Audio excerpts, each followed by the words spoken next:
Okay.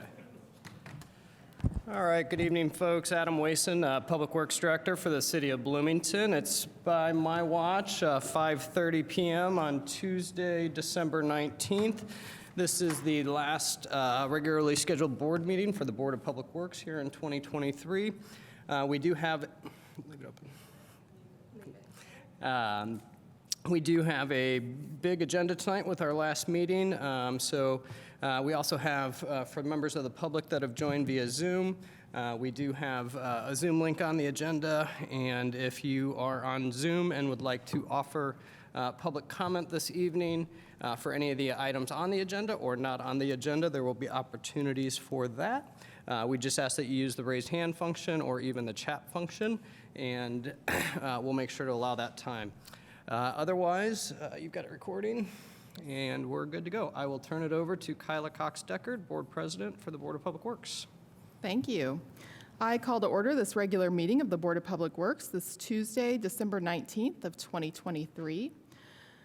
First up, we have messages from board members. Do we have any messages from the board? Okay.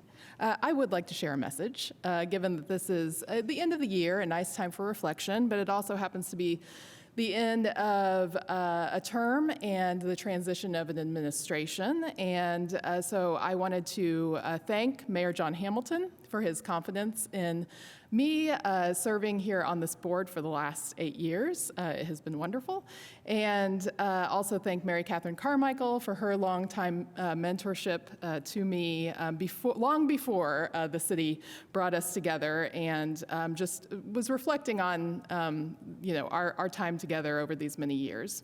I also want to thank my colleagues, Elizabeth Carone and Jane Coopersmith, as well as their predecessors. I served with Kelly Boatman, Melanie Castillo-Colither, Dana Palazzo, Beth Hollingsworth, and Jennifer Lloyd, now Dana Hankey, I should say her current name, and Jennifer Lloyd, who are all a delight to serve with. It's been wonderful to serve on an all-women board of public works, which, who knows, might be historic, I'm not sure.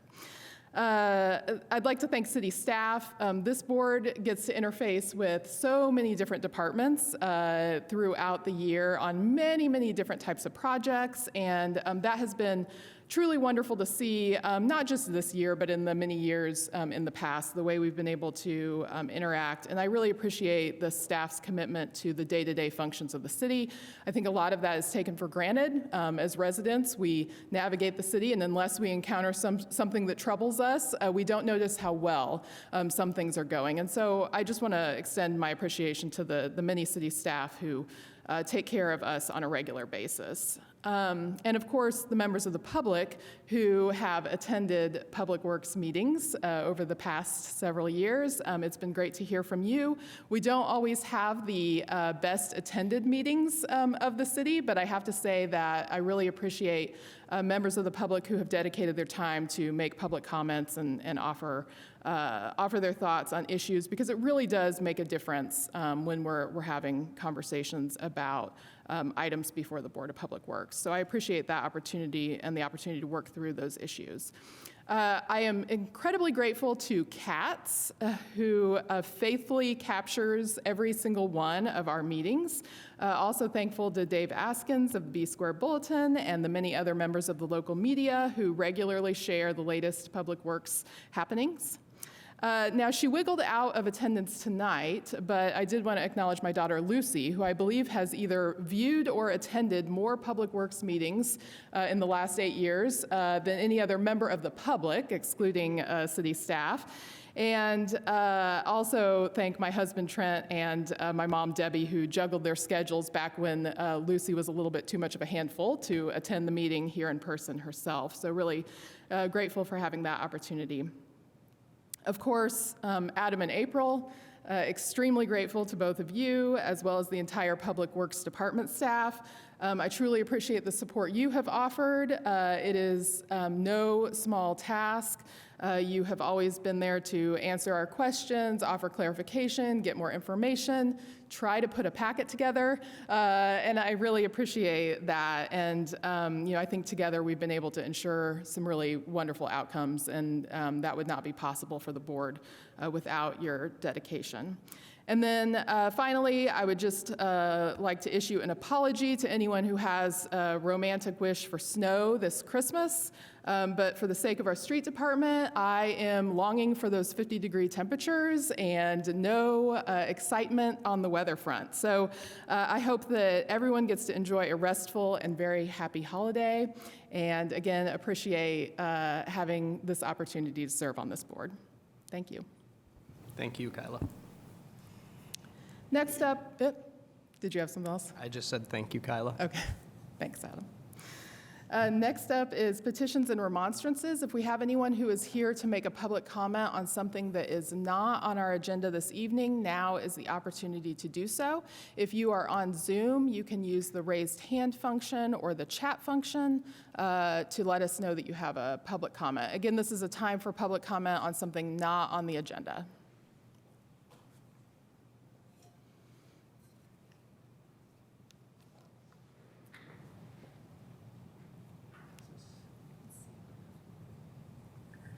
I have a comment, excuse me, on Zoom from Sam Dove.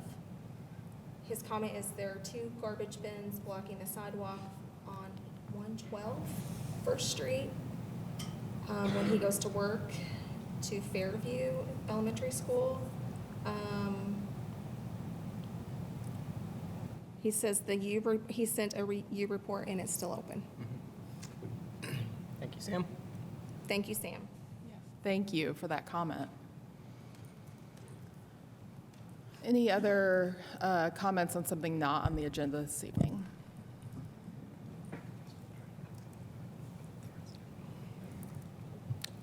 I don't see anything online. All right. Moving to the consent agenda. Under the consent agenda, we have change order number 1 for the East 3rd Street resurfacing from Mitchell to Eagleson project. Change order number 1 for the East 3rd Street resurfacing from Overhill to Mitchell project. Change order number 1 for the West Country Club resurfacing from Walnut to Bridge project. Change order number 3 for the Winslow Road resurfacing from Walnut Street to Allendale project. On-call geotechnical engineering services contract with Patriot Engineering and Environmental, Inc. Addendum 2 to preliminary engineering contract with WSP USA for neighborhood greenway projects. Amendment 2 to preliminary engineering contract with Eagle Ridge Civil Engineering Services, LLC for neighborhood greenway projects. Resolution 2023-83, declaration of surplus from hand. Resolution 2023-84, declaration of ITS surplus. Resolution 2023-85, declaration of fleet surplus. Resolution 2023-86, 2024 Freeze Fest, 2024 Service Agreement with Kone Inc., 2024 Service Agreement with Nature's Way, 2024 Cooperative Services Agreement with Centerstone, and approval of payroll. Do we have any items that need to be removed from the consent agenda this evening? Do we have any public comment on anything within the consent agenda?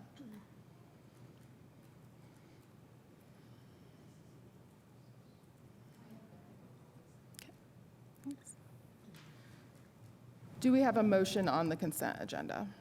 I move that we approve the consent agenda for tonight's meeting of December 19th, 2023. I second it. All right, we have a motion and a second. I will call the roll. Crone? Aye. Cooper Smith? Aye. Cox Deckard, aye. Motion passes. Next up is new business. First under new business is contract with E&B Paving for the Morningside Greenway project. Hi, I'm Zach Rogers with engineering. This is to award the contract to E&B Paving for Morningside Drive Greenway project. This project is to add speed cushions and bump outs and rain gardens. This project will also include closing Morningside down for local traffic only, and the detour route will be Saratoga Drive, and then flip-flop Saratoga will get shut down for local traffic only, and then Morningside will be the through. And this project is $368,905, and we recommend awarding it to E&B. Thank you. Questions on this item? I'll just make a, excuse me, Adam Wason, Public Works Director. I'll just make a quick note here that this Morningside Drive traffic calming and greenways project has been something that I think I can first remember being contacted by neighborhoods, by residents in that neighborhood over 10, 12 years ago in former roles. So this has been something they've been looking forward to for some time. So just appreciate staff's work on this. It's been a long time coming, and I know a lot of hard work put into it. So. And I assume the residents have been let aware when either Morningside or Saratoga will be closed and how they will have access to their homes? Yes. Okay, thank you. When do you expect construction to begin on this project? Well, once this is awarded, we'll talk with the contractor, and it will normally start around spring. If we can get a little earlier, they might, but normally it's about springtime. And on this one, we had received just one bid, is that correct? Correct. Were there any reasons given, like were there other prospective bidders who said why they didn't bid or any information you all have? Sorry about that. No, we didn't receive anything else. We did have followers of it. We use OpenGov, so we can track how many people follow it. We can see people that opened it up to start to, apply for the bid. But they were the only ones that proposed a bid. Okay, thanks. Any other questions on this item? Any public comments on this item? I see nothing on Zoom. Seeing none, is there a motion? I move that we approve the contract with E&B Paving for the Morningside Greenway project. I second the motion. All right, we have a motion and a second. I will call the roll. Crone? Aye. Cooper Smith? Aye. Cox Deckard, aye. Motion passes. Next up is contract with E&B Paving for the Hawthorne, Weatherstone, and Miller Drive Greenway project. Jeremy Inman with engineering. Here to award E&B to Hawthorne, Weatherstone, Miller Neighborhood Greenway project. This project will include asphalt speed cushions, speed humps, some asphalt trail, redoing the trail, or creating some more trail, concrete curb bump outs, concrete curb ramps, pavement marking signs, rectangular rapid flashing beacons, and just some incidental patching, removal of some trees, and installing new trees. This project will have some brief road closures in the area of Hawthorne, Weatherstone, Miller, and Hillside. In mine, I had a mistake and I put High Street, but it should be Hillside, so in my staff report. And E&B was the only bid that we received. Just like what Zach would said, I had 4 people that was going to apply for it, but only E&B ended up putting a bid in. But I think we had 100 and almost 200 people look at this project. E&B come in at $873,378,000. I know there's been a few questions about the difference in cost. I was not here during that process, but I've been told that during the original public hearings, a lot's been added on to that. The one is Hillside Weatherstone intersection. It's getting a lot of work done on it. They're putting the traffic or the pedestrian safety crossing stuff in. Miller Drive was added to that, which is 5 speed cushions, some signs, and more markings on the road. There's, I believe, a total of 26 trees were being added in this whole area. And then I believe the part of the trail going through the woods, I don't believe was in the original part, but I may be wrong. These guys might be able to answer the questions better than I can on that. Thank you. Questions on this item?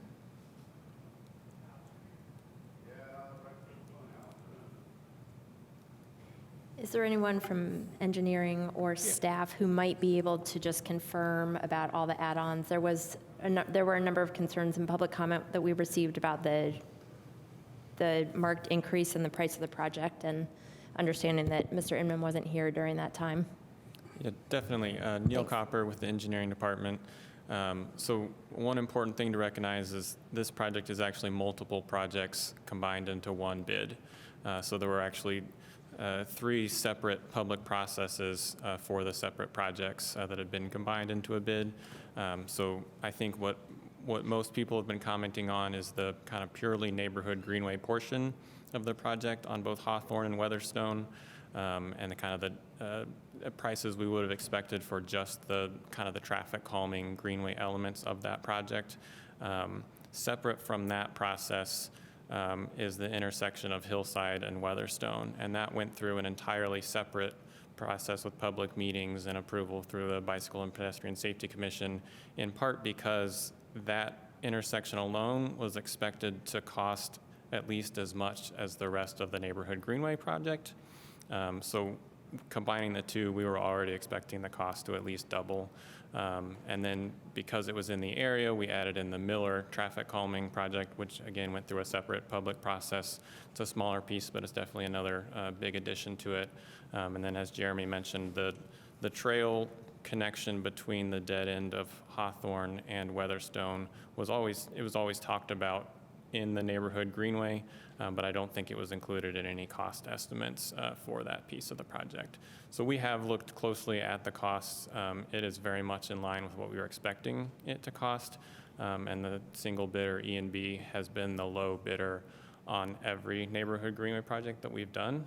So you know, we of course don't know until the bids come in how they'll come out, but we were expecting that they would likely be the low bidder even if we had many. So we were pleased that they did put in a bid.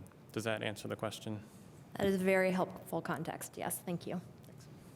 I have a question that might be yours as well. You described a little bit about the fact that this is combining a couple different projects. Can you just give us, and it doesn't need to be extremely detailed, but I'm just curious because this has been something that you all have been working on for a while. Can you just give this board some understanding of the history as to how each of these elements of the project have been planned and reviewed? So I know you've had public input periods for the Hawthorne Weatherstone Greenway, but I'm wondering with the other two, I'm not as familiar with what that process has looked like, and so I'm just curious to hear a little bit more about that. I think Hank Duncan would be most appropriate for that. Thanks. Hi, my name is Hank Duncan, Planning and Transportation Department. I oversee the Traffic Calming Greenways program. Just to give some background on how we prioritize these projects and what the public outreach process is like.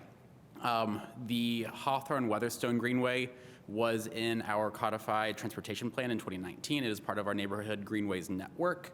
As a whole, that spoke is a north-southbound spoke from 3rd Street down all the way to Roar Road through Hawthorne Highland. This is just the innermost leg of that spoke.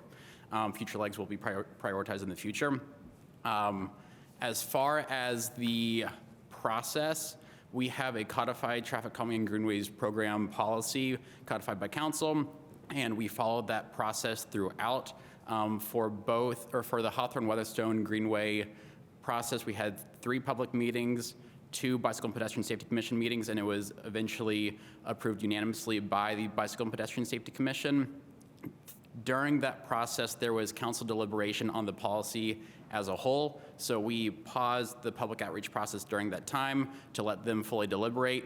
Once that was solved, then we moved on with the public outreach process. For the Hillside Weatherstone intersection, we received many comments during the Greenway process about including that in the project, but as Mr. Copper said, it was simply too big of a project to lump into one Greenway project, so we made that a separate public outreach process. Again, followed the Traffic Calming and Greenways program policy, had 2 public meetings.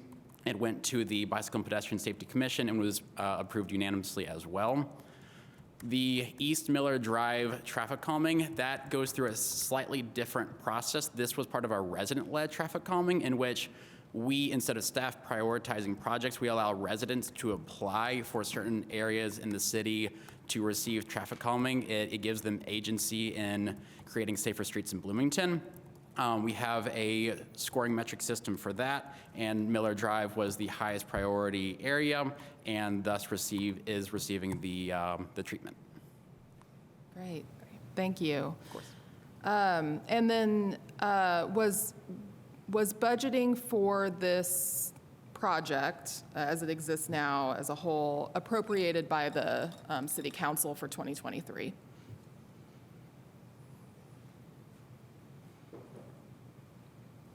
Yes, so the portions for Hawthorne Weatherstone and for the Hillside Weatherstone intersection were specifically appropriated for these neighborhood greenway projects. The traffic calming portion on Miller was, it was originally appropriated within the Alternative Transportation, the Council Sidewalk Committee's budget as a low priority item, and then when they exhausted their funding, it was kind of a backup within the engineering department's portion of the alternative transportation budget as an item. So we funded that small piece out of that. And then another financial related question. I know you said that this bid was within your expectations. What was staff's estimate for what you believed that this combination of projects would cost? I don't have the exact number. I want to say in our spreadsheets of just kind of outlining what we expected, about $800,000 was what we had kind of earmarked for the combined projects. I think that it's also in line with our engineer's estimate was, I want to say the upper 700s, somewhere, within 10%, 10 to 15% maybe of the actual cost. And similarly to my question on the Morningside Drive project, was there any indication as to why there were not other bidders? Like, did you all have any insight into lack of other bids or any contractors who might have said, we're passing on this, we don't have the capacity or anything like that? I think it's the same answer. I spoke with one of the people that applied. That just shows that they was interested in it from other than just following, and they just said it wasn't going to be their scope of work after they started looking, because a lot of it was the traffic intersection and all the upgrades on that. So that was one of the reasons why they backed out. So. Okay.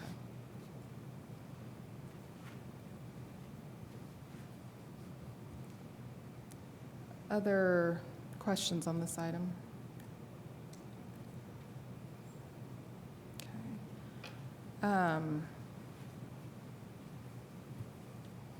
When do we anticipate construction starting on this project?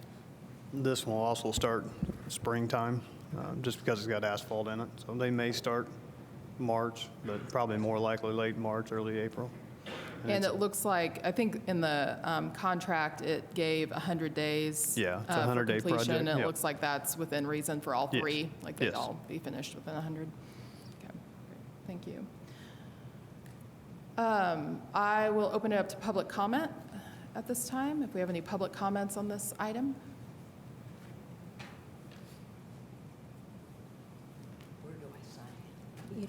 And you won't have to do a sign-in, but if you'll state your name. My name is Betty Rosenagel. I spent the day cooking, baking Christmas cookies. You can probably even see some of the flour, and I'd really rather be home in front of the fire. But I'm here for the Hawthorne Greenway pathway, neighborhood greenway.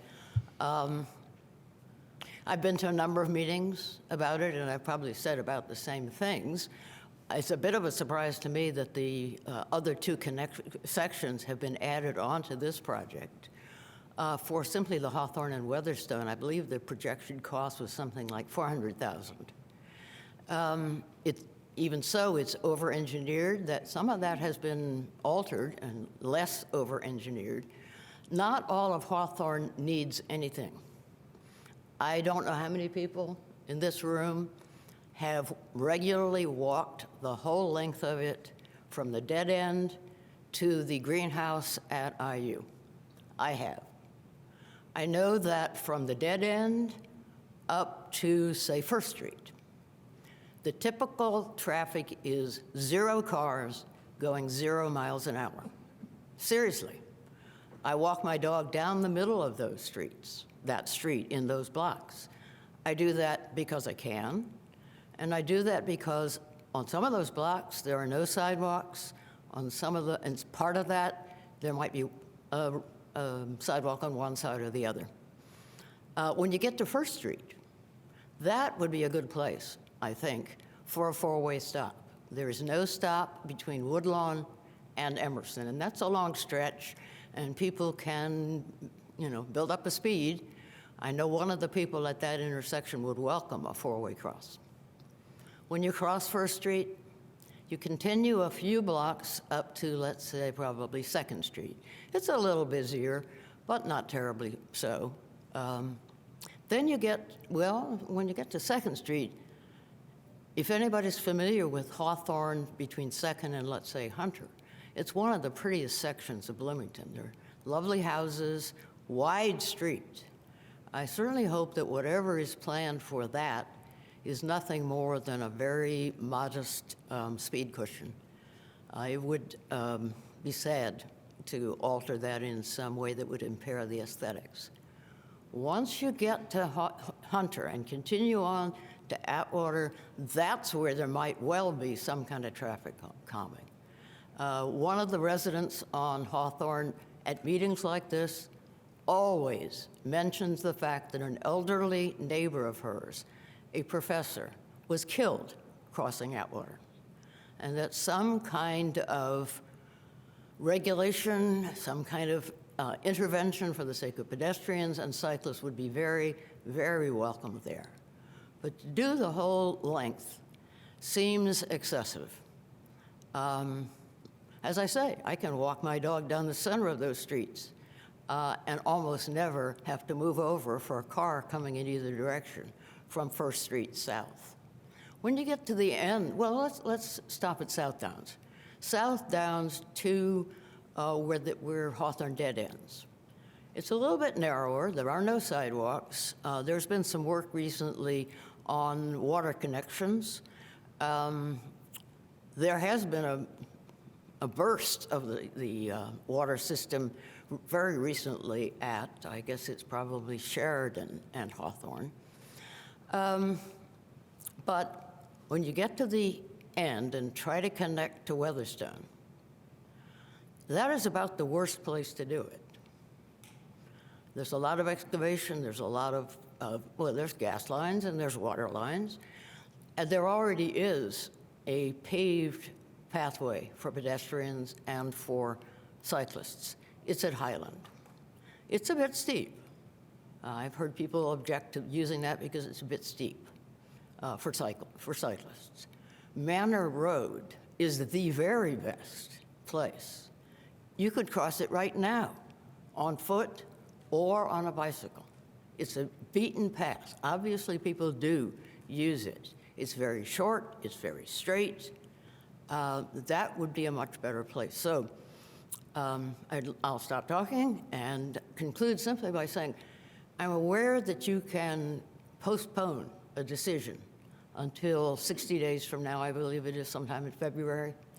And I would urge you to do that because of the connection now of these 3 projects, and because it seems to me that at least for the Hawthorne-Weatherstone section of it, there's some tweaking that could be done and some certainly money saving that could be done. I thank you for your attention. Thank you. Other public comments on this item? And if you'll state your name for our record, please. My name is Virginia Southern, or Jenny Southern, known by both. I live close to Hawthorne. I bicycle on Hawthorne. I walk on Hawthorne. Hawthorne is already a greenway. All the paint's worn off where it says greenway, but it's been a greenway a long time. The neighborhood uses it a lot, and it works really well. I've never heard any complaints when I was head of the neighborhood association of anybody speeding on it or needing speed bumps. There are some areas where it crosses that we need a lot of help. One of them's Hillside. There's really, as we develop on the other side of Hillside, we're going to be putting a greenway to there, but there's no way to cross Hillside safely. So if you're going to attract people to a greenway where you're going to be crossing through the neighborhood, which we love, that's great. Like I said, we've supported the greenway we already had. We think the ends should be more safe, especially as it was mentioned by Betty Rose Nagel, where it crosses near the campus and there's no light, and where it crosses Hillside. I believe the greenway is supposed to cross there and go onto Olive Street. That's great, but like I said, there's no way to get across there.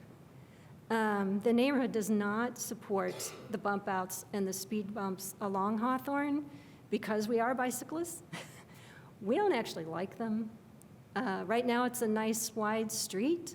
If a car comes along, we can move over, and there's plenty of room for the car to go by.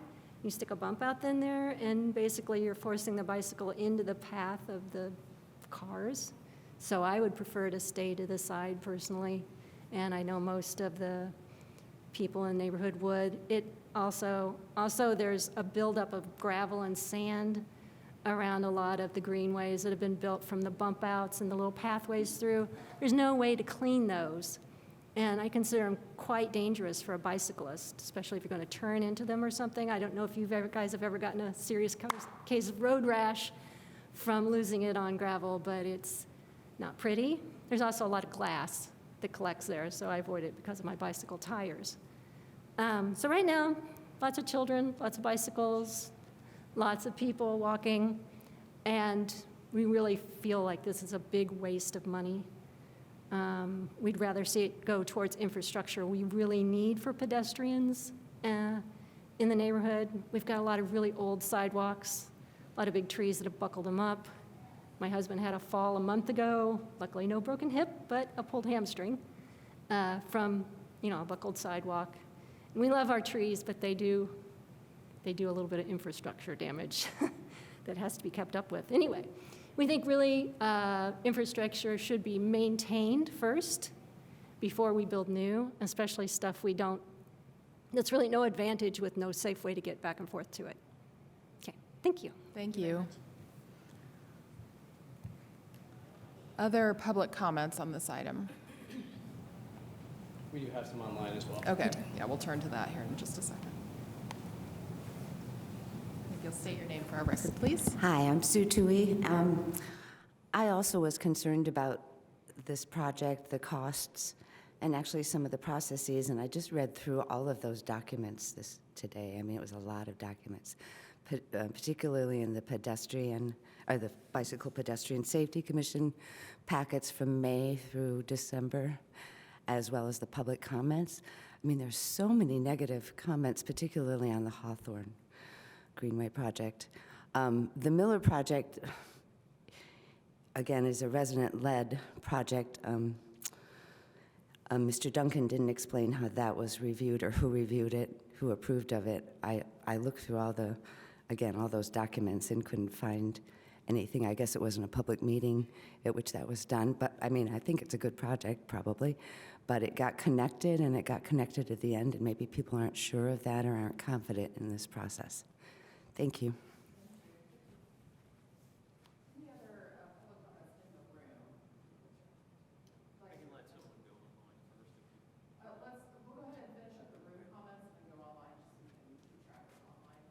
Thank you. If you'll just state your name. Yes. Good evening. My name is Eric Ost. And I want to thank you all for your service and consideration of these important matters. And I also appreciate this opportunity to speak this evening, to offer comment. I was going to discuss the process by which we got here and the need to review that and some of the elements of the design, but that's already been discussed, so I'll proceed with other elements of my comment. So I appear before you respectfully to request that you reject the single bids submitted for the Hawthorne, Weatherstone, Miller Drive Greenways projects, or alternatively move to hold the bid until your February 13th, 2024 meeting. A single bid of $873,378 was submitted for the construction of the enormous Hawthorne-Weatherstone Greenway project, which has been combined with a relatively smaller Miller Greenway Drive project.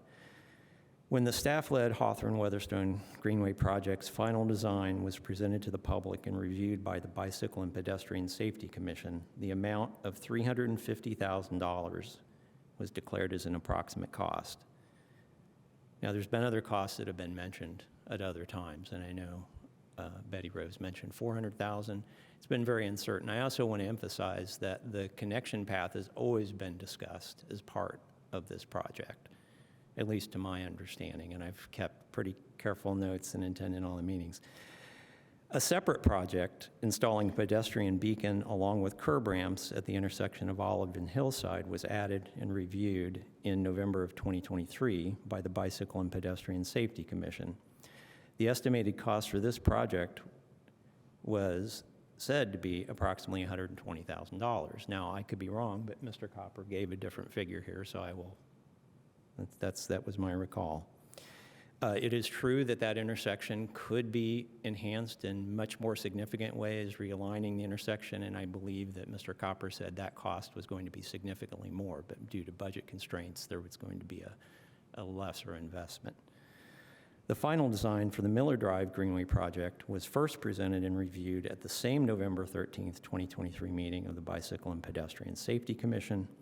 The project involves construction of 5 speed tables on East Miller Drive between South Henderson and Thornton Drive. As a point of comparison, 4 speed tables were constructed in another resident-led traffic calming project in May of 2023 for a cost of $36,900 by the same company which has submitted the bid for the combined project before you this evening. This data point suggests a reasoned approximate cost of $50,000 for the Miller Drive project's 5 speed tables. Now, there could be other things going on there, but that's what this suggests. When the estimated and approximated costs for the Olive Hillside intersection and Miller Drive project are subtracted from the submitted bid, this leaves a balance of a bit over $700,000. This is 100% greater than the initial estimate for the Hawthorne-Weatherstone Greenway project.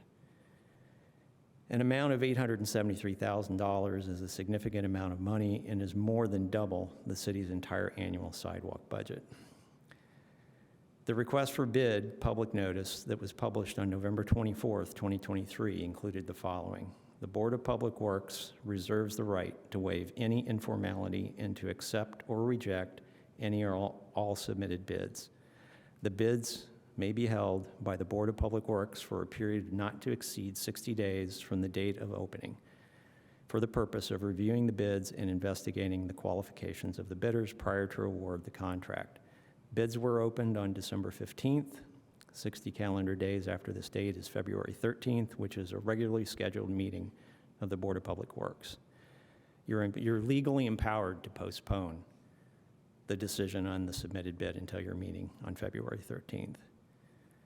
And in consideration of these facts, at a time when a new mayor and council are about to be sworn into office in early January 2024, and in light of our new mayor's explicit and earnest request for the current administration to refrain from making any strategic or discretionary decisions which will impact the city and our community beyond December 31st, 2023, I respectfully request this evening that you either vote to reject the single bid submitted for the combined Hawthorne-Weatherstone-Miller Drive Greenways projects, or alternatively, move to hold the bid until your February 13th, 2024 meeting. Thank you. Thank you. All right. Any other public comment in the room this evening? Okay. Seeing none, we can take public comment on Zoom. One chat and several raised hands. Okay. I'll read the chat first. And this is from Wendy. I would like to make a request to put off this vote until the February 13th meeting so that the financial particulars can be worked out and so that the new administration and new city council can be involved and the important safety issues addressed. There are important new issues like fire department and trash access that must be thought through and resolved. And putting off the vote will give the city time to address this information and whether the project will break Indiana's safety access laws. Some parts of the project that limit limit safety access are also unnecessary for traffic or bike safety, and I believe the project can go forward safely with more careful consideration if time is given. Can you make sure to get Wendy's last name too, please? Wendy also has a raised hand, so when we get to her, I'll. Okay, thank you. The first raised hand is from just an iPhone guest. I will ask them to unmute and give us their full name. Yes, my name is Steve Lehman, and I would just like, can you hear me okay? Yes, We can, thank you. Sorry. I would just like to say that I've heard some great comments since comments started. I'm not going to repeat everything everyone said, but I would just like to say two things. First, I think it's an outrageous amount of money for the value that we will get from that as residents of Bloomington. I spend a lot of time in that area, especially in the wintertime.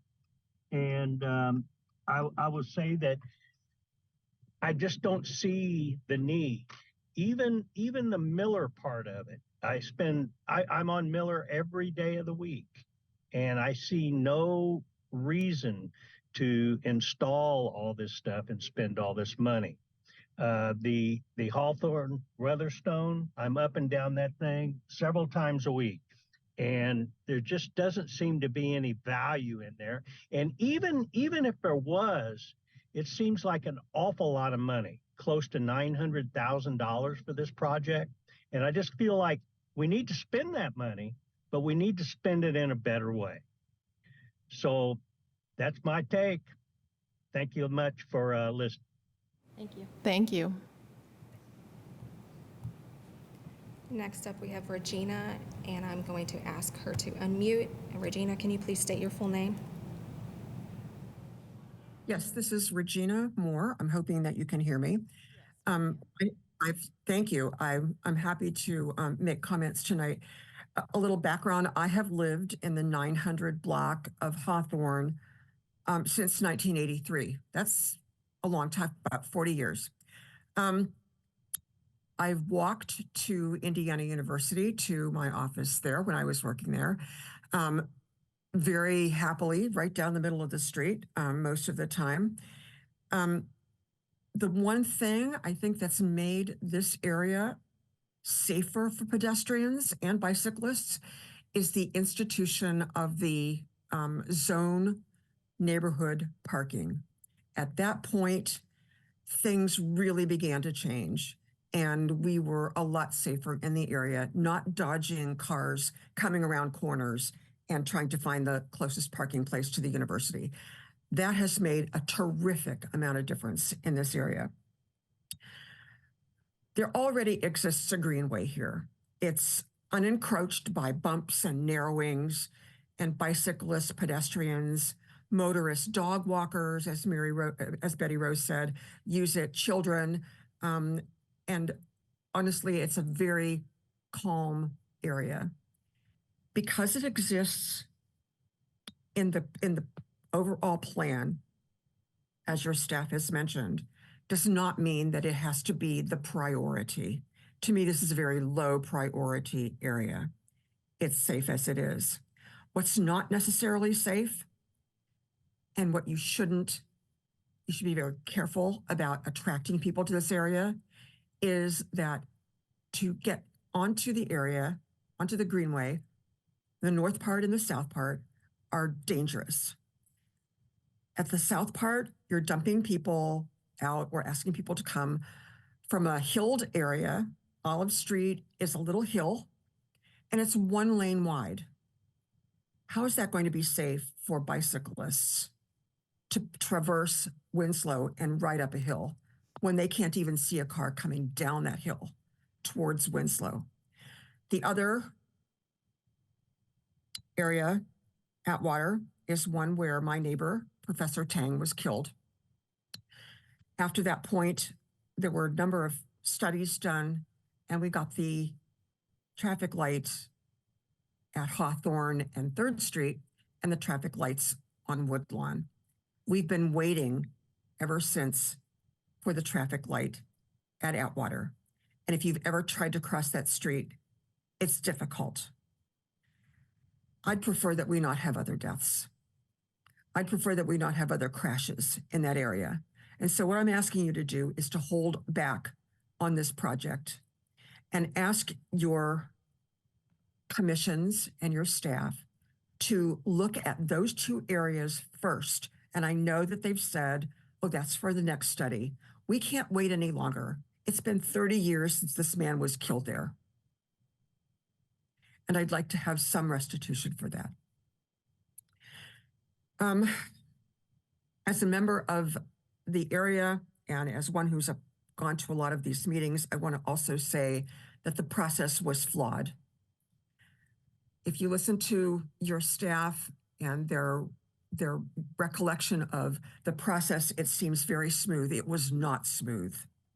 It was not smooth.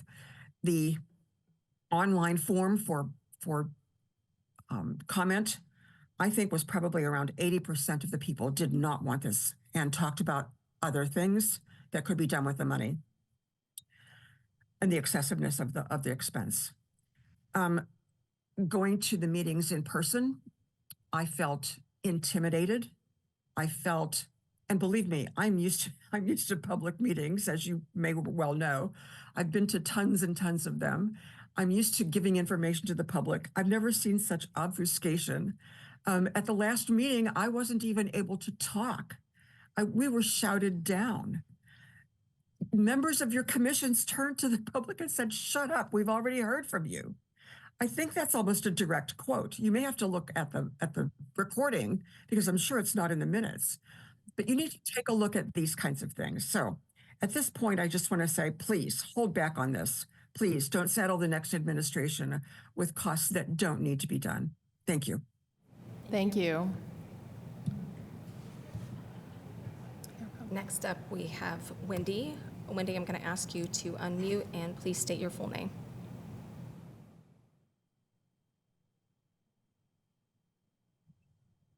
Hi, my name is Wendy Brisht, and I live at the corner of First Street and Woodlawn, and I walk on Hawthorne. Well, now it's this cold. I don't walk every day, but I walk quite a bit. Can you hear me okay? Yes, thank you. Okay, great.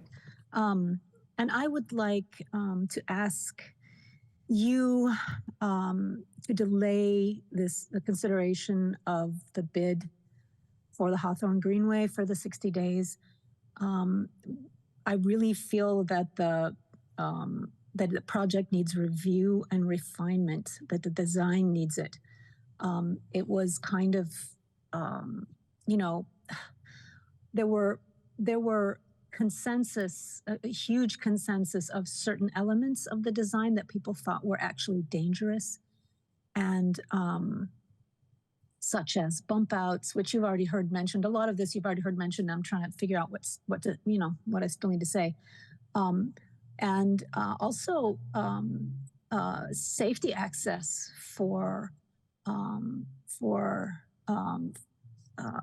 fire department vehicles, for trash, for a lot of those things. I think it's important to know that there has never been a bicycle or pedestrian accident in the area that's being considered. And nobody speeds, and there are very few cars. It is a beautiful place to walk. And I've heard from both pedestrians and bikers that they hate the bump outs and the narrow places to ride because they don't feel safe. I also, I think it's important, I guess I am not completely familiar with all of it, but there is new information concerning the state law as far as emergency access is concerned. I think it'd be very important to make sure that this project is in keeping and is going to be safe for the residents there.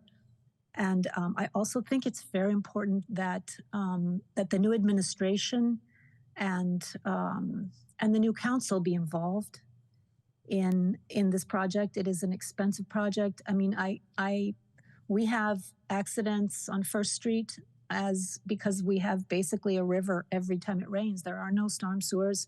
There are easy things that could be done that would be not so expensive to just divert water just by raising certain sections of the road so that doesn't happen to the streets like Woodlawn that do have storm sewers, but that don't get any of the runoff. So, I mean, I think there are things that could be done on a safety level that would really make a difference to bicycle and pedestrian safety on the streets that most people do take. I think that, and I think that the Hawthorne project could really be tweaked in a very good way with the input of the new administration and having them be able to take a look at it, as it was kind of shoved down the residents' throats and does not really make for happy neighbors. Anyway, I would please urge you to just hold this vote, which you're able to do until the February 13th meeting. Thank you very much. Thank you. Next up, we have Chuck. And Chuck, I will ask you to unmute. Oh, we lost Chuck. Next, we have Dave. And Dave, I will ask you to unmute. I'm here. Oh, wait, there he is. Chuck is back. Chuck, please state your full name. I'm Chuck Livingston. I live about 1 block from Hawthorne in Elm Heights.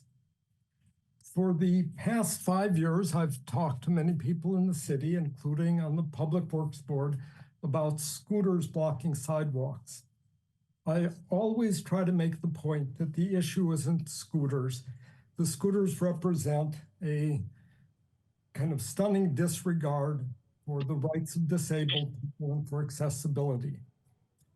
Despite the new contracts, the things that happened, today, for the last month, my street has been blocked.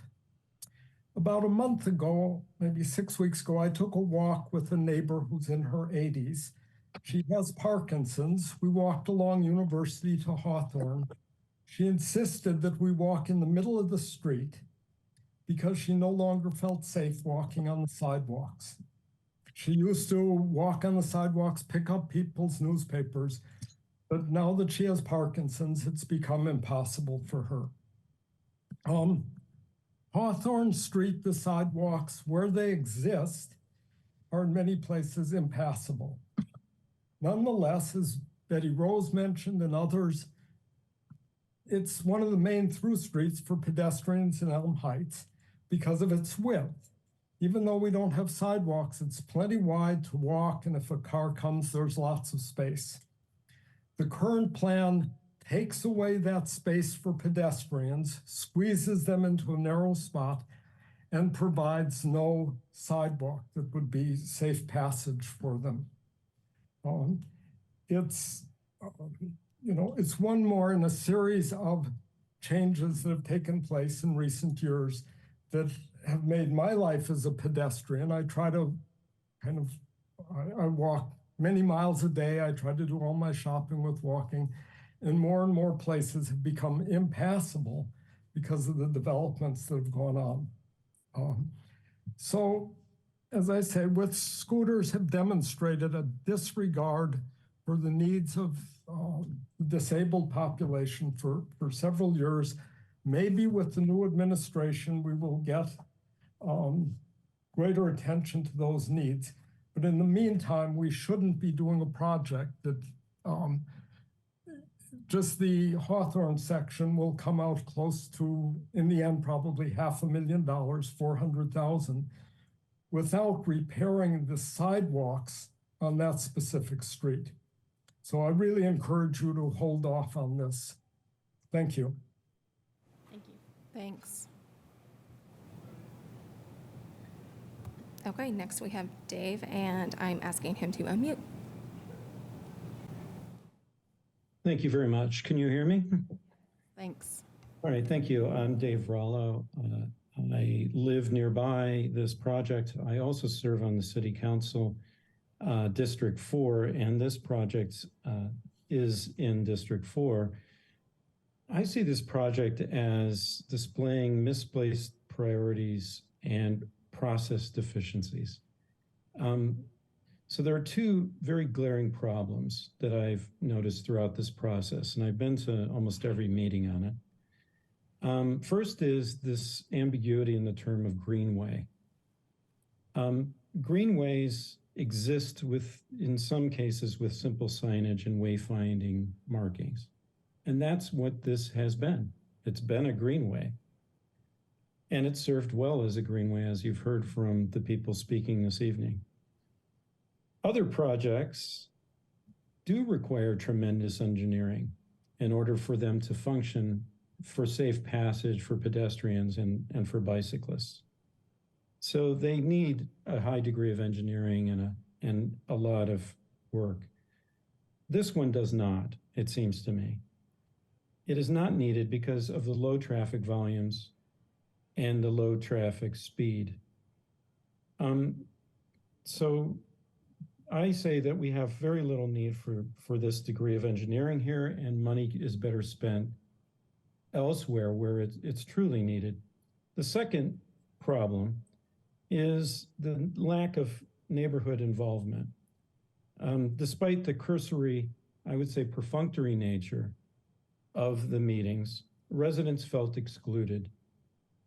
I would like to see a process begin with asking the public what they would like to see, perhaps in a charrettes or some informal process, whereas Regina Moore said, with their sometimes decades of experience, to say, where are there deficiencies on the street that would make it safer for us?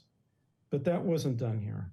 What was done was a pre-planned project was essentially delivered to the public, and they had very little chance to have any say in it. So I join my neighbors and constituents in requesting a delay in this decision.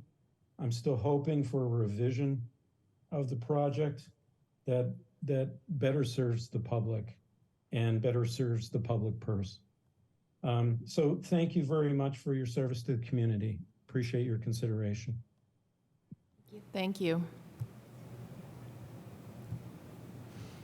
That's it for. All right. Any other public comment on this item before we close the public comment period?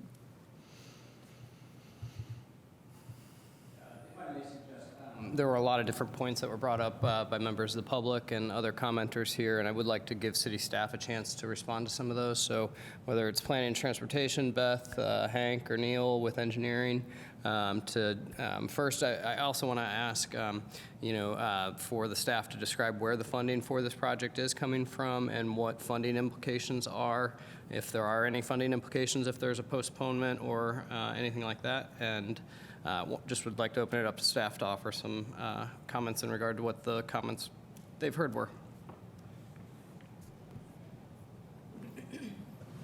Again, I'll address that first point and then hand it off to my colleagues for any points they want to address. As was asked earlier, funding for this project was specifically appropriated by the City Council. The projects did follow a process that is also codified by City Council and then was readdressed and maintained by City Council. This is funded through 2023 funds, so if we actually go past the end of the year, all of that money will revert back into the general fund and won't be available after, I don't remember the exact deadline, basically the end of December. So staff very strongly would prefer, if the board is supportive, to award the contract tonight instead of waiting for a future meeting. We are not aware of anything that we would learn between now and a future meeting regarding the bids or the projects in general.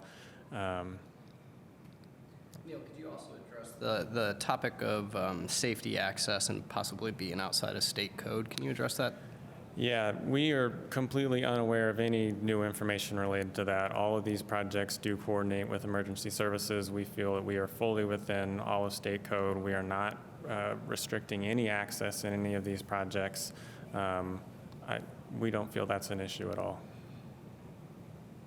Can I just ask related, because there was a couple of comments that related emergency service and trash access. So from Public Works or sanitation, is there any concern about trash access there as well? We've been able to navigate navigate the other greenways that have been built throughout the community for trash access. The 7 line, the residents there move theirs to the island, their carts to the islands. We've got processes in place. It may mean that there would be a modification of exactly where maybe a resident has always put their carts, and maybe we need to move it some, but the greenways haven't posed an issue.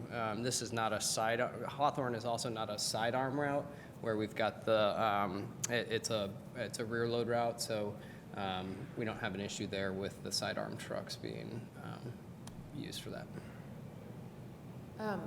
An engineering question related to both sidewalks and intersections, because I heard a lot of questions or comments about those topics, and there are some indications. So first, I should probably say, Board of Public Works does not oversee design of these projects. So the Board of Public Works has no additional knowledge about the design of the projects other than what is mentioned in the contract that is presented to us. And really, our role is reviewing the bid process and ensuring that that has been done appropriately and accurately, and authorizing the contract for that expenditure.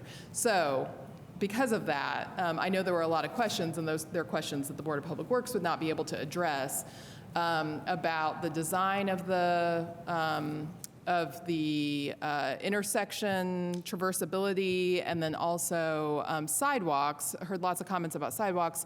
Both of those things are listed in the expense descriptions, but not to the degree that we would have an understanding of what that looks like on a design scale. So if you could talk a little bit about that, that would be great.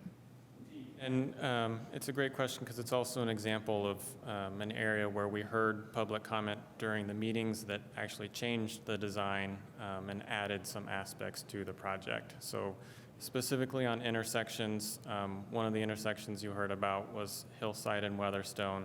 That's the other big piece of the project that we've added into the overall bid. So we heard a lot about difficulties crossing Hillside at Weatherstone to get to Olive. That is part of the reason that is another part of the project. We heard about the intersection at First Street was another one we heard about, and that came up here.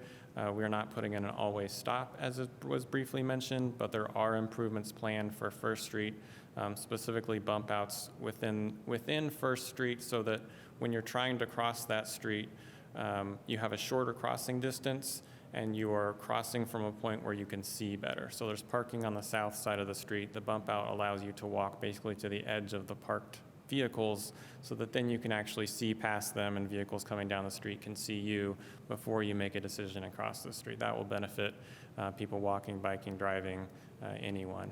The main intersection that we heard about was at Atwater. That is the intersection that we do believe requires further work in the future. So there is a planned corridor study for 3rd and Atwater. That's probably the biggest reason that we don't want to sink a big project into the Atwater intersection right now. Acknowledging that, we instead are basically upstream to the west of the intersection on Atwater. We are going to trial some speed feedback boards to try to reduce speeding on that street. It basically is just you're driving down the street, you see the board, and it displays the speed you're going, and if you're going too fast, it'll flash at you and tell you that. Typically, those are more temporarily effective, and long term, you tend to see speeds go back up. But there's some research that shows actually sustained reduced speeds. So we're going to put those out and trial them and monitor and see what happens with speeds and see if we can achieve a longer term effect. And if not, we can take those boards and they'll become our mobile boards that we actually move throughout the city based on requests. So we are trying to do something at Atwater while acknowledging we don't know what will happen at Atwater in the future. A future traffic signal could be a possibility. Those were the main intersections that we heard about. And then regarding sidewalks, so Weatherstone is actually where we're doing the primary amount of sidewalk work. So Weatherstone's kind of the southern half of the project. The sidewalks on Weatherstone are very bad right now because of the street trees. So as you probably know, normally sidewalks are the responsibility of the adjacent property owner. except when it's a, city infrastructure that is causing the problem. So the trees on Weatherstone, they're invasive calorie pears that Parks Department wants to replace anyway, and they had been heaving the sidewalks. So as part of this project, we added in a lot of sidewalk replacement specifically around those trees. And then where we're replacing the sidewalk, we're actually removing that tree instead of trying to replace it because it's an invasive tree, and we're planting a new native tree in its place. There is not much sidewalk work happening on Hawthorne. It's not street trees that are heaving those sidewalks, and it's not kind of discrete locations that we can tackle in the same way that we can on Weatherstone. Ask a follow-up here real quick because so with the Weatherstone and hillside improvements and then the sidewalk improvements, there's been talk this evening about the increased cost for the project and such. Are those aspects certainly, are those things that increase the cost of the overall project? They absolutely did, yes. Yeah. So again, the question about design, going through the Hawthorne part of the corridor, what is the expectation for either present or future adjustments to the sidewalks, since we've heard that there are areas where the sidewalks do need to be repaired? I'm wondering if is that something that's being addressed in a different manner? Well, so here, this past year we got all of our new sidewalk data. And so we are actively working on our programs to inform residents that need sidewalk repairs and such. What I can, hearing that there are concerns specifically with Hawthorne, we can ask our staff to, focus and take a good look there, especially in coordination with a project like this. So we can certainly add that to something that falls through street division in terms of reaching out to residents and coordinating sidewalk repair. Thank you. Thank you. Other questions for engineering? And do we have other staff comment? Thank you. There were a good number of points made. I certainly won't be able to remember or address each one of the questions, so if you have any questions, please feel free to jump in. There was a comment along or regarding the East Miller Drive traffic calming project. I just wanted to confirm that there was indeed a public meeting for that on site to discuss the project, and then it was heard by the Bike Ped and Safety Commission, in which they voted unanimously to approve that project. A lot of the focus seems to be on the Hawthorne-Weatherstone Neighborhood Greenway part of this bid. So I'll go into a little bit more depth on that public outreach process. For all of our staff-led neighborhood greenway and traffic calming programs, we have an initial public meeting on site or near the site in which we do not propose any design. We simply talk about the project scope, the project area, and hear feedback, ideas, concerns from residents. To allow as many people to come, we post that online, and we also mail informational letters to residents within, I believe, a 350-foot radius of the project area. After that first public meeting, we have an online public comment form, so residents who weren't able to attend or want to speak further on those issues can do so through that online form. We then come back with a second public meeting. This was, I believe, about 4 or 5 months after the fact, in which we do, at that point, propose a preliminary design. Part of it is based on what we heard from residents, and part of it is based on what on lessons learned from other greenway projects, like East 7th Street, Allen Street, Graham and Ralston. We use that expertise to define what works in a neighborhood greenway, but combine it with resident feedback to make that greenway theirs. After that second public meeting, there is an optional third meeting, in which, in this case, we did, in which there was more feedback about the design. We heard that, and so we altered the design based on their feedback to then propose another preliminary design.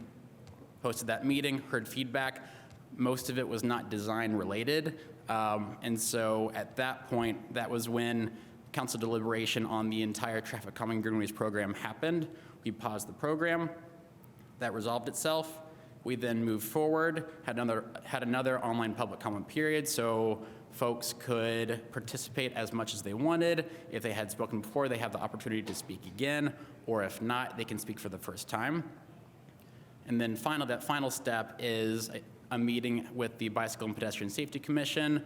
Again, there we hosted another public comment opportunity. There was a thorough discussion and question and answer session by the commissioners with staff. It lasted 2 meetings, actually. It was very thorough. And in the end, they did approve this project unanimously. Thank you. Sorry, one more point. Regarding kind of when the project could be awarded, so setting aside, funding being allocated by the current council and all that, I did want to assure you, I think there's been one reference to, the current administration and council, or some of the council is leaving, and there's going to be a new administration coming in, and I think some of the push to defer is to allow the new administration to weigh in. I just wanted to assure you that the new administration will still be able to weigh in on this project. So we as staff would not be able to and would not want to issue notice to proceed on the project until after they have been in office and able to weigh in on the project. It would have the exact same effect if they came in and said stop the project for some reason, which we don't anticipate that. We have no reason to expect that, but just if that was going to happen, I wanted to assure you that still can happen. We won't be issuing a notice to proceed. We won't be spending any of the money until well after the new administration has taken office. Yeah, and I know that was a question we asked earlier, like when the estimated start date would be for that construction. And I think spring was the answer. So we would be thinking like March, April kind of springtime. We would expect construction wouldn't be before March or April. Yes. Okay. All right. Thanks. Any other questions? This time? All right. No more staff comment at this time. All right. Is there a motion on this item? I move that we approve the contract with E&B Paving for the Hawthorne, Weatherstone, and Miller Drive Greenway project. I second the motion. All right, we have a motion and a second. I will call the roll. Carone? Aye. Coopersmith? Aye. Cox-Deckard, aye. Motion passes. Next up is contract with Service Solutions for the Liberty Drive Sidewalk project. Jeremy in with engineering again. This is to award the contract to Service Solutions of Bloomington, doing business as Tacon. For the Liberty Drive sidewalk, it's going to be roughly 360 foot of new sidewalk. It'll run from the Whitehall Plaza, Joanne Fabric area to 3rd Street, be in front of Farmers Mechanics Bank. In that, they'll be adding the new sidewalk. They'll be doing the right-of-ways into the 3 drives, 2 for the bank and 1 for the Whitehall Plaza property. So that'll all be redone.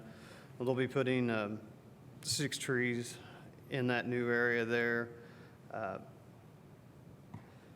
There will be some traffic mergers going on for approximately, the job is expected to be completed in 60 days. The merger won't be that long. It'll probably just by where they're pouring the sidewalks. So the traffic restriction probably will not be the full 60 days. And we received 6 bids on this project, and the lowest bid come in to Service Solution for $97,268.73. And this job would also start probably April or May, because they might be able to get started earlier, but not for sure until we have it signed, actually talk to the contractor. Thank you. Questions on this item? None. Any public comment on this item?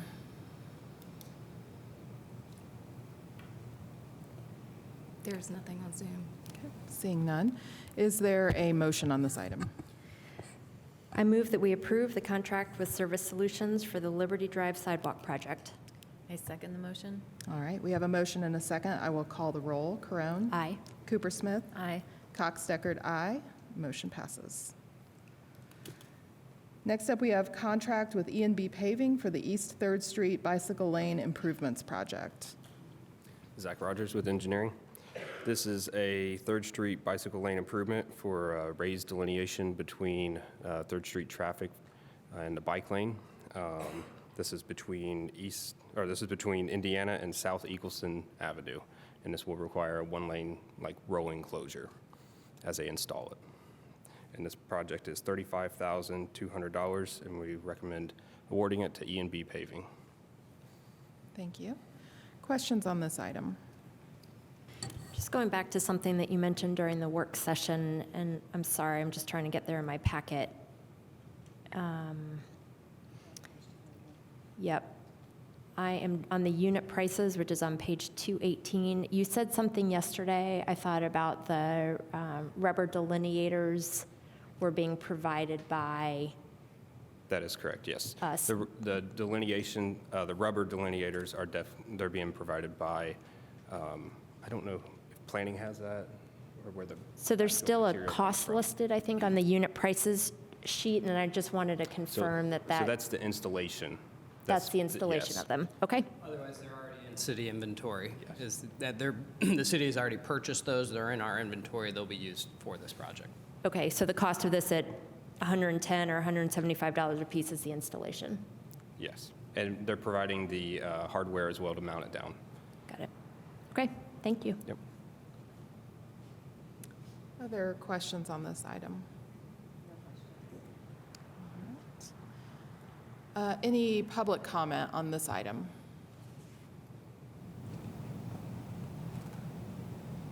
There is nothing on Zoom. All right, seeing none, is there a motion? I move that we approve the contract with E&B Paving for the East 3rd Street Bicycle Lane Improvement Project. Second? All right, we have a motion and a second. I will call the roll. Carone? Aye. Cooper Smith? Aye. Cox Deckard, aye. Motion passes. Next up, we have change orders number 2 through 8 for the Hopewell East project. Good evening, Roy Ayton, City Engineering. On January 21st, the board awarded to Milestone Contractors the project for the Hopewell East project. The project's about 25% done. This is change order packages for 7 change orders that we're bringing for the board. One change order for trees, $11,353. A change order for road undercuts for $45,480. A change order for underground storage tank removal for $3,392.78. A change order for the foundation removal at $8,000. A change order for some bollards at $58,792.03. A change order for a change in aggregate at $20,750. And a change order for sign changes for $6,804. The total of all the change orders is $154,571.81. And we recommend approval of the change orders. Thank you. Questions on this item? Could you just restate in this context as well that what you told us yesterday during the work session about these costs as a percentage of the overall Hopewell budget, since they look pretty large stacked up together?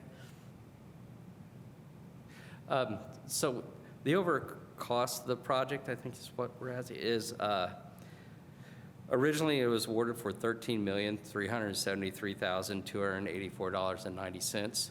These change orders, there's 2 buckets that they fall into, which is why we keep them separate. One is change of scope, and that percentage is still less than 1% of the total project.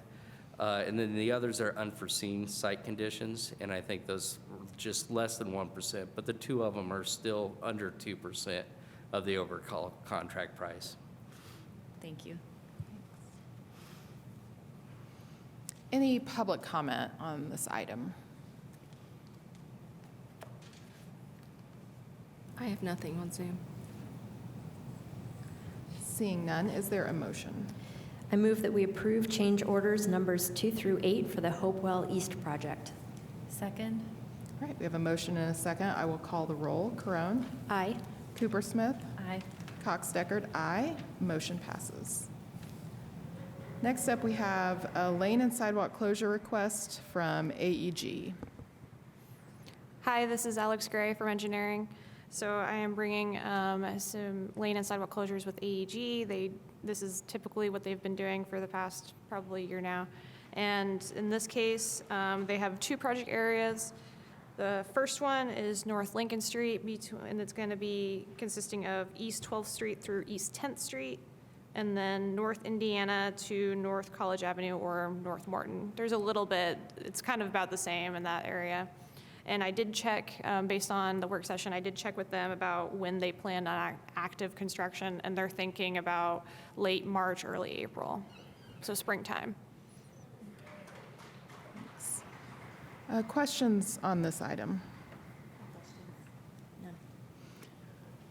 We did talk during the work session about, some of the difficulties with some of the excavation at different places in the city, and you had mentioned that all of those issues are being addressed. There's not anything outstanding at this time that has not yet been either addressed or is in the process of being addressed to the city's satisfaction and on behalf of residents. Yes, that's correct. Yeah, I actually had some phone calls today that I have sent over to them, and they've been active communication with me. Thank you. I also realized I did not say the other zone. It's North William Street, and this one is West 11th Street through West 3rd, and then North Elm Street to North Rogers Street. I forgot to mention that. Thank you. And have they still been working Saturdays as they kind of added on partway through the project? I think they add the letter, and I think the letter changed. I'm not certain. I know they changed the hours, but I'm not sure. There's a Saturday included in the letter. I just wasn't sure if kind of as the weather I don't think they gets do it colder. as actively now, but they did at some time. I know with it's getting colder, they don't. Yeah. They have delays and such too. So. Okay. Thank you. Mm-hmm. Any public comment on this item? I have nothing on Zoom. Seeing none, is there a motion? I move that we approve the lane and sidewalk closure request from AEG. Second? All right, we have a motion and a second. I will call the roll. Caron. Aye. Cooper Smith. Aye. Cox Deckard, aye. Motion passes. Next up, we have road and sidewalk closure requests from Reed & Sons on East 4th Street and South Lincoln Street. Hi, it's Alex Gray from engineering again. So Reed & Sons is going to have a road closure on East 4th Street, and it's going to be between Lincoln and roughly the alleyway that you hit right before Grant Street. And that one is to allow access to all of the parking lots in that area. So they only have to close that small section of 4th Street for about 5 days, and they're planning on that one from January 29th through February 2nd. Weather permitting, of course, but that one is for water hookups on that area of 4th Street, and it's for the fire station number 1. During that time, they plan on closing the sidewalk as well, just because the water line will have to cut through the sidewalk and the street as well. And they also were not able to do a lane in a lane of East 4th Street because they would end up having to get into the sidewalk on the other side, unfortunately. So they thought it was better, and we agreed because we want a detour path for pedestrians. So we agreed that a road closure would be more beneficial for that. On the South Lincoln side, they are going to have a sanitary sewer hookup and they're going to fix some water problems that have been pooling kind of in the parking lot, or not parking lot, but the parking lane section of the drive. So the excavation's a little bit bigger, so they end up having to close more of the bike lane and kind of that drive area. But that one is only for 2 days, and that one is planned for February 5th to February 6th. And that lane will still be open. Lincoln will still be open, but they will close sections of it.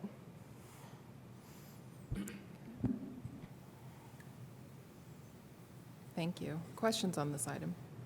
There's been a lot of work in this area generally, and a lot of fantastic coordination, just confirming that yet again, the businesses, residents in the area are aware of the sidewalk closure from Taste of India up to the library and Turquoise, that they have been kept in the loop. I believe Mike, is it Mike Brinson, he's down there? He might be able to confirm that for you.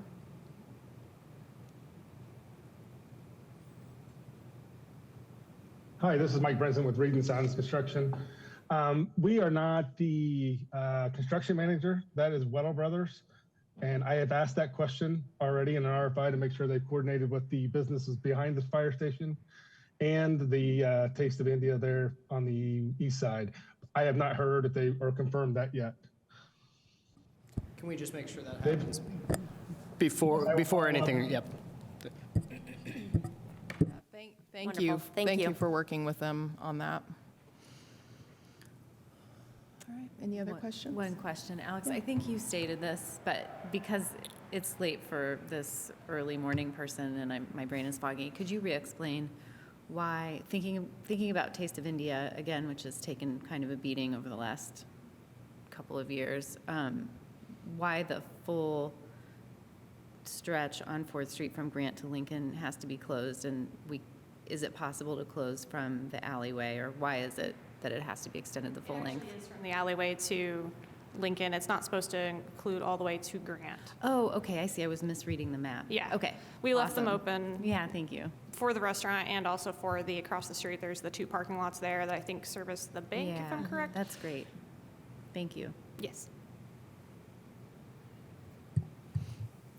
Any other questions on this item?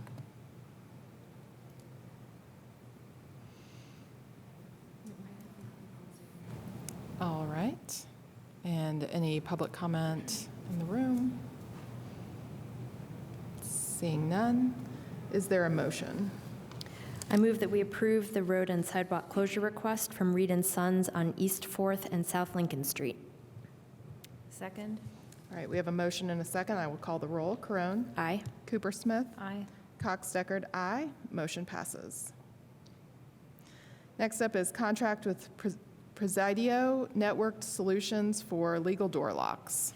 Great, you get me for the rest of the evening. So this is Adam Wason, Public Works Director. This is a contract with Presidio. They are our provider of in-house security needs for badge access to all the different offices and things. This is to add a couple of locations within the legal department to, now that we're using their conference room for more public meetings, to keep secure access to their private office spaces. And we request your approval with the contract with Presidio. Thank you. Questions on this item? Any public comment on this item? I have nothing on Zoom. Seeing none, is there a motion? I move that we approve the contract with Presidio Networked Solutions for legal door locks. Second? All right, we have a motion and a second. I will call the roll. Carone? Aye. Cooper Smith? Aye. Cox Deckard, aye. Motion passes. Next up is addendum number 2 to Ancris LLC for Fire Station number 2 restorative roof coating project. Yeah, so this addendum actually just adds the necessary retainage agreement as the contract amount is over the $100,000 threshold. So we're actually just adding the retainage agreement. So Ancris was awarded this at the November 8th meeting in the amount of $138,000. Addendum number 1 for the project was approved, or the original contract was approved October 10th. The first addendum was November 8th for $10,300, and then this is the retainage agreement that needs to be in place for the project overall. Thank you. Questions on this item? Not a question, but just a note that I will recuse myself from this vote. Thank you. All right, any public comment on this item? There's no comment on Zoom. All right.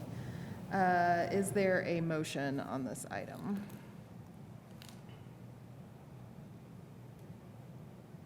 Oh, I'm sorry, I'm trained. Okay. I move to approve addendum number 2 to Ancris LLC for Fire Station number 2 restorative roof coating project. And I second that motion. We have a motion and a second. I will call the roll. Corone is recusing. Coopersmith? Aye. Cox Deckard, aye. Motion passes.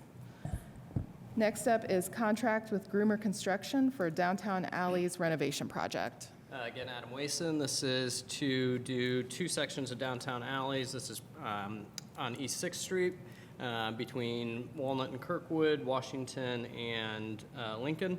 And so this also will include a project on East 4th Street between it's the east-west alley between East 4th and South Walnut, East Kirkwood and South Washington. So we opened bids on December 4th of 2023, and Groomer's Construction was the lowest responsive bidder, responsive and reasonable bidder. This total amount is a not to exceed of $250,076.58, and we request your approval. Thank you. Questions on this item? Any public comment on this item?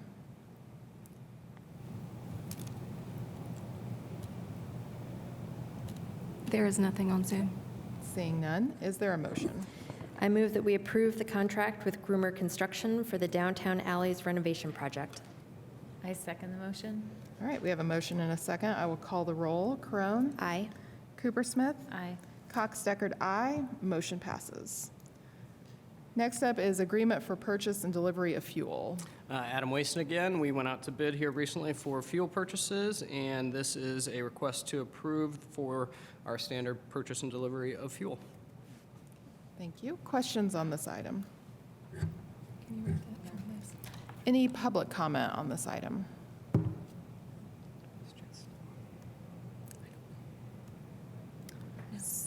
There's no public comment. Seeing none, do we have a motion? I move that we approve the agreement for purchase and delivery of fuel. I second. All right, we have a motion and a second. I will call the roll. Corone? Aye. Coopersmith? Aye. Cox Deckard, aye. Motion passes. Next up, we have contract with Republic Services of Indiana, LP, DBA, Hoosier Transfer Station for solid waste disposal.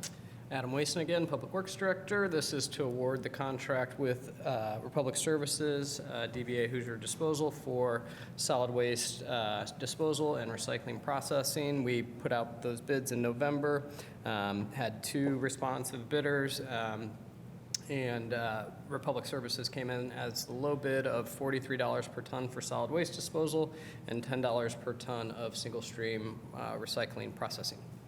Request your approval. Thank you. Questions on this item? No. Any public comment on this item? I have nothing on Zoom.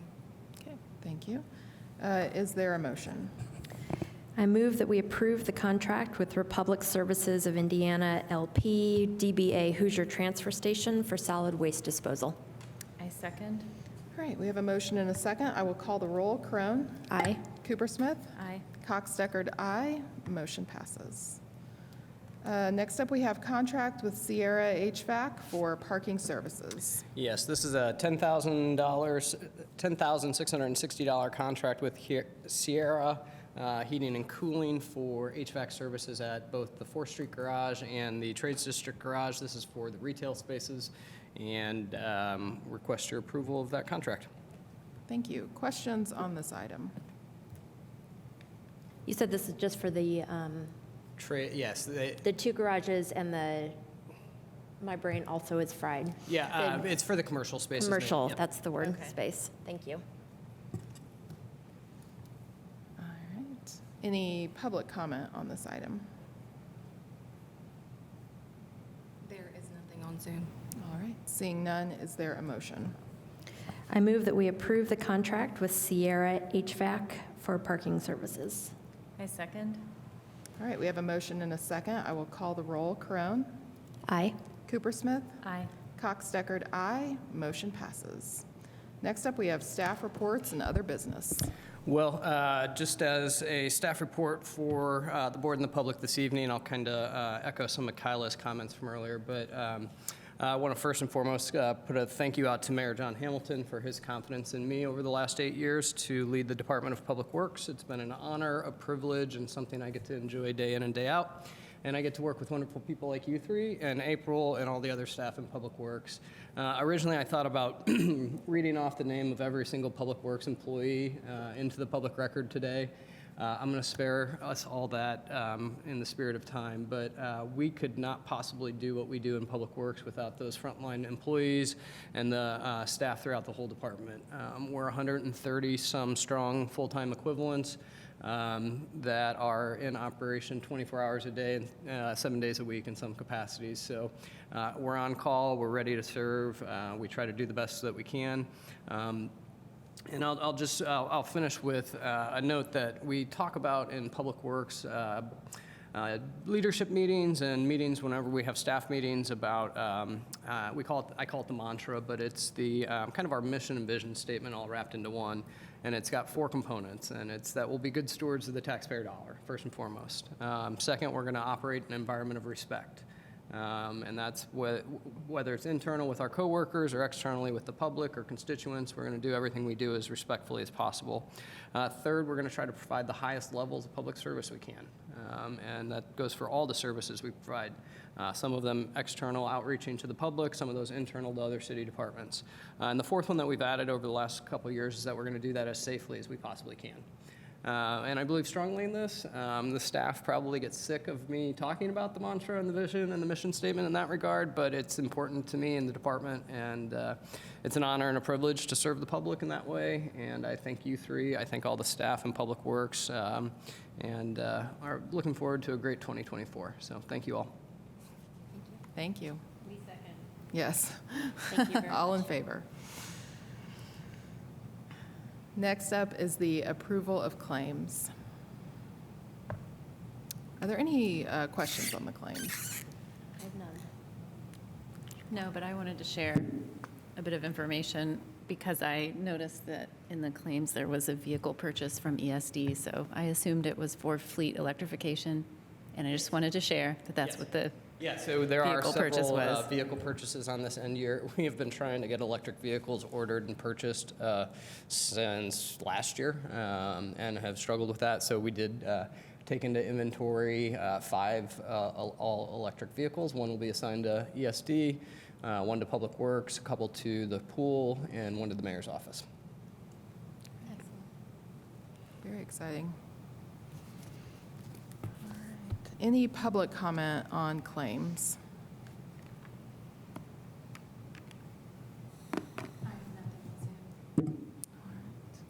Is there a motion on the claims? I move that we approve claims tonight in the amount of $1,528,079.36. Second. All right, we have a motion and a second. I will call the roll. Carone? Aye. Cooper Smith? Aye. Cox Deckard, aye. Motion passes. And if we have nothing else, I will call for adjournment.